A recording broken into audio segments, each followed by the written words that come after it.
welcome. We all know why you're here. You're here for part of the Yes, that is why I'm here, and that's why y'all are here too.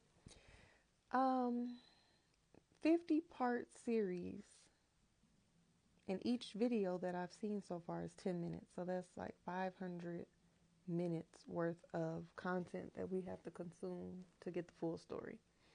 So far, I have watched the first 10 videos, and I wanted to come on here and tell you what I gathered from just those first 10 that we can all learn from. If you haven't seen me, if you don't know who I am Asha Cerise. I'm a certified life coach.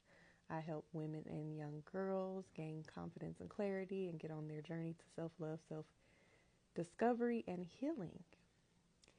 And I'm going to come and share my thoughts as I continue to watch. It's going to be some days. Don't expect me to watch no 8 hours of content in no one day on TikTok. But from the first 10 videos, this is what I'm going to say. Number one, when the ancestors, when our spiritual team, when the Most High shows us signs, believe them. Pay attention to them because they come very clear, but we ignore them or we don't put two and two together. This woman was on her way to her first date with this man, first meetup, first in-person meetup, and her tire blew on the highway. Message! Now, of course, you're probably not going to put two and two together when it first happens. Adrenaline is high. But sometimes you really need to just tune in to things that happen like that, where it's just like so random and so specific to when you're actually heading somewhere to meet somebody or when things are starting to go wrong around a particular person. So that was the first red flag.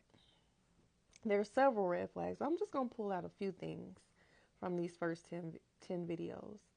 The second thing, although it was during the pandemic, during the first month, which was quarantine, where we literally got shut in, it was traumatic. We had curfews. We had, all the stores were shutting down early. It was the fear of the unknown.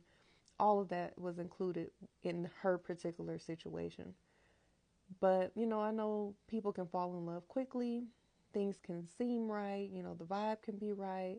It could seemingly be like, we have everything in common. We have the same shared values, seemingly. But based on one or two conversations, you really cannot determine that. You can feel that way, but you can't confirm or determine that this is your person based on a couple of conversations and a couple of dates. So the the speed in which they decided to get so serious was another red flag. Um, you are meeting someone's representative, whether that is a complete facade or is just like the best of that person. When you're meeting somebody, everybody puts on their best behavior, even if you feel like you're being yourself. You're being your best self, most likely, in those first couple of dates, those first few months.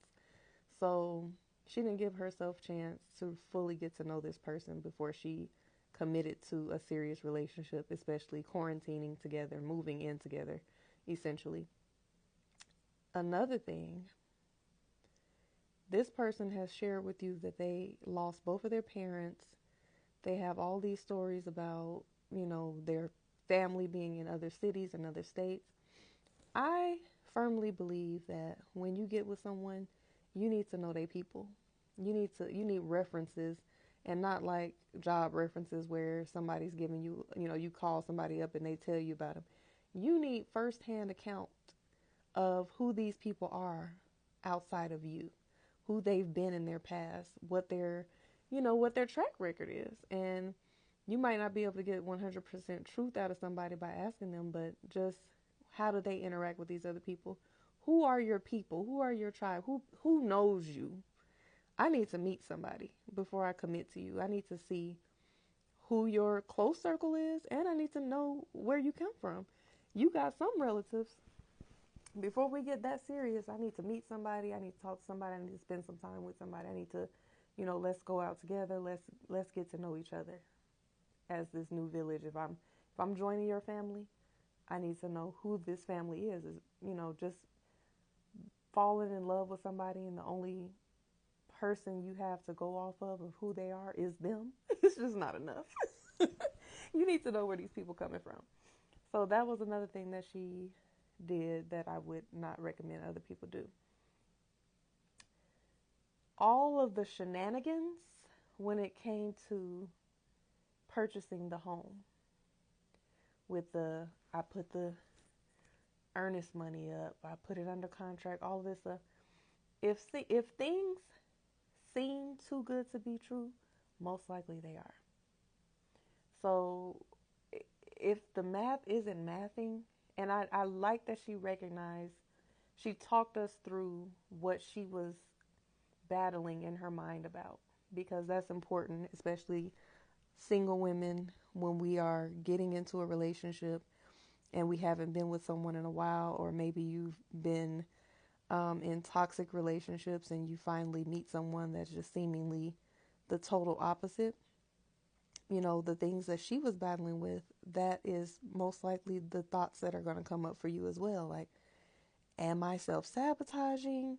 Am I overthinking this because I'm not used to this? Am I not accepting, allowing, and receiving the blessings that have been bestowed upon me? This man is paying all of the bills. He's handling business. He came and changed my tire. He paid for the new tire. Like, he's doing the things that all of us girlies want. We want a man that's going to handle business and be a provider and all of that. But if the math ain't mathing, as far as where's the source of this money, why are you offering to pay for a house $700,000 in cash? It's just too good to be true. So, before you get to moving in with somebody and committing to somebody and giving your body to somebody that could possibly produce children and all of that, you need to do your due diligence. This person may seemingly be great, but if you haven't done any research, you don't know none of their people, you haven't done any research to where the source, like, you're not looking at any paperwork, you're not involved in the process. This person is just telling you stuff and you just going along with it. You got to do your research. The arena football as the source of the income that he saved. People were saying that you don't even get paid for arena football, so that's something that was easily Googleable without even having to do deep research on him personally. So things like that, like things that you can just fact check simply, like there's no excuse to not do that. And then the other thing that I want to talk about from these first 10 videos, I'm only on the first 10, it's her being a part of the process, of course. The job. So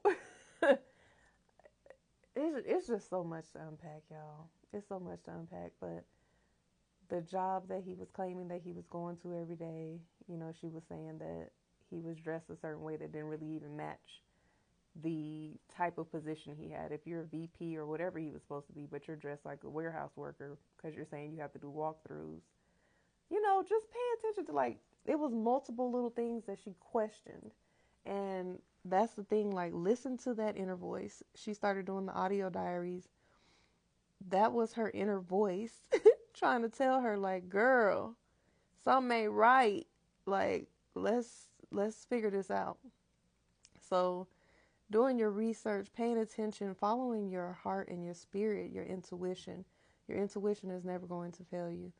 And then also not setting yourself up to just go with the flow with certain things when you're handling business. When it comes to purchasing a home, like, you need to be involved. And then also the realtor that was telling her, like, I ain't talked to him, he didn't do this, he didn't do that. Like, there were so many signs. And again, that reminds us that when you're in it, you can't see it for what it is, but you have to really tune into your intuition.